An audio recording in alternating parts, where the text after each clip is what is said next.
Aujourd'hui, nous avons visité la deuxième circonscription de Seine-et-Marne, donc Fontainebleau ce matin, puis Nemours, donc un territoire en Île-de-France, avec ses particularités, ses spécificités. Et donc c'était l'occasion d'accueillir un certain nombre de mes collègues, notamment Christian Jacob, le président de notre groupe des Républicains.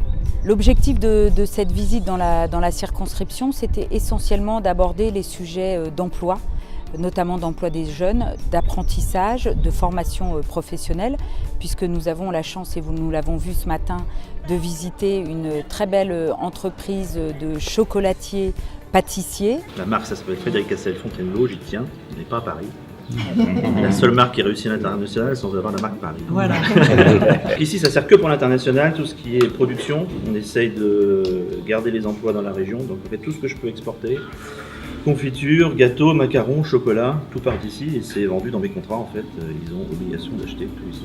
Et puis nous sommes allés après à Nemours visiter une entreprise de logistique qui a fait le choix de s'installer au fin fond de la Seine-et-Marne, dans le sud francilien, et qui, elle aussi, a embauché des jeunes. On stocke des produits pour des industriels et ensuite on les livre toute France. Vos clients, ce sont les marques, c'est pas les centrales d'achat.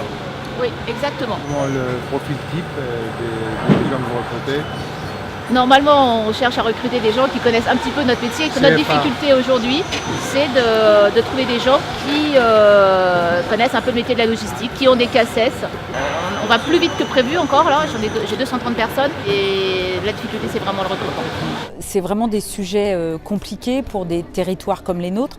Effectivement, le recrutement, c'est une vraie difficulté parce que, au-delà de ce recrutement de jeunes, c'est vraiment la problématique de la formation.